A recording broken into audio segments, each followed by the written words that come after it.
एक अशीच अचानक घटना, मी नाव नाही सांगत कोणाचं. ते म्हणाले की if you are going to become a prime minister we will support you.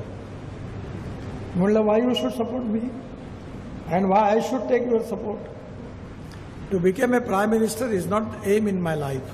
केंद्रीय मंत्री नितिन गडकरी का ये बयान तो आपको याद होगा, जिसमें नितिन गडकरी ने कहा था उन्हें विपक्ष के बड़े नेता ने प्रधानमंत्री बनाने का ऑफर दिया था और सरकार बनाने के लिए समर्थन की बात कही थी. लेकिन गडकरी ने नेता का नाम नहीं बताया जिसने उन्हें ऑफर दिया था. लेकिन आज हम आपको बताएंगे आखिर किस विपक्ष के नेता ने नितिन गडकरी को प्रधानमंत्री बनाने का ऑफर दिया था. बता दें कि जब से एनडीए सरकार बनी है तब से कांग्रेस समेत इंडिया गठबंधन के दल कहते नजर आ रहे हैं कि एनडीए सरकार ज्यादा दिन नहीं चलेगी, लेकिन ऐसा होता नजर नहीं आ रहा. लालू यादव कई बार बोल चुके हैं कि अगस्त में सरकार गिर जाएगी. अगस्त चला लेकिन सरकार बरकरार है. मतलब मोदी सरकार को गिराने के लिए कांग्रेस हर तरह से जोर आजमाइश कर रही है, लेकिन मोदी को टस से मस नहीं कर पा रही. मोदी को हटाने के लिए विपक्ष के बड़े नेता ने नितिन गडकरी को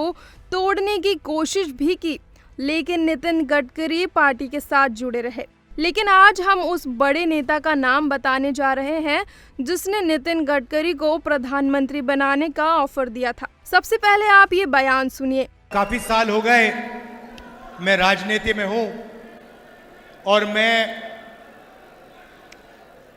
आरएसएस का जो आदमी होता है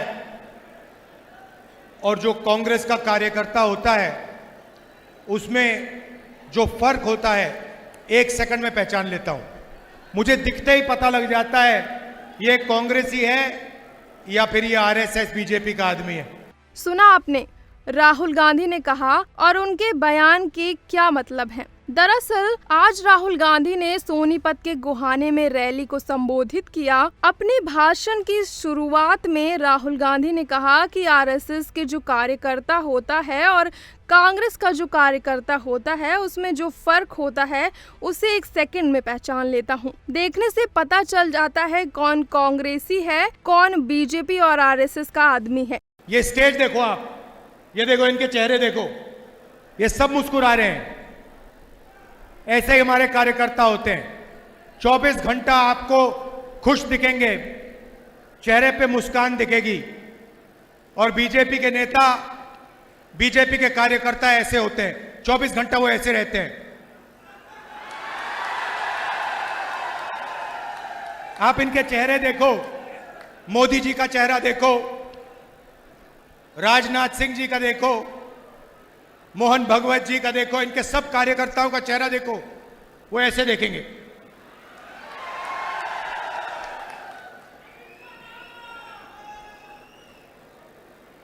पता नहीं अजीब सी बात है, गडकरी जी मुस्कुराते रहते हैं.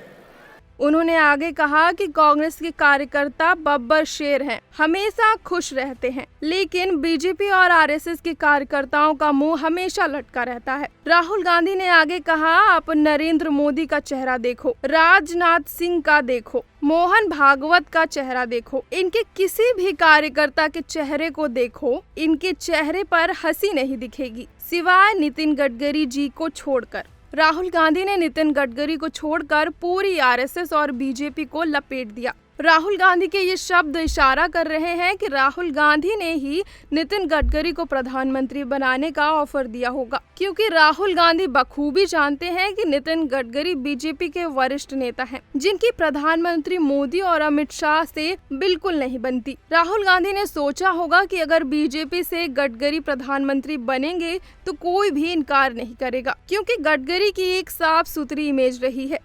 खैर, नितिन गडकरी को किसने ऑफर दिया होगा ये हम कंफर्म नहीं कर सकते, लेकिन इस बात से भी झुठलाया नहीं जा सकता कि राहुल गांधी ने नितिन गडकरी से संपर्क किया था, क्योंकि कांग्रेस के एकमात्र राहुल गांधी हैं जिनके कहने पर पूरी पार्टी काम कर रही है. और ऐसा नहीं हो सकता कि राहुल गांधी के बगैर मर्जी के ऐसा संभव हो. और आज राहुल गांधी का ये बयान साफ इशारा कर रहा है कि राहुल गांधी ही वो नेता हैं जो मोदी को हटाकर गडकरी को प्रधानमंत्री बनाना चाहते थे.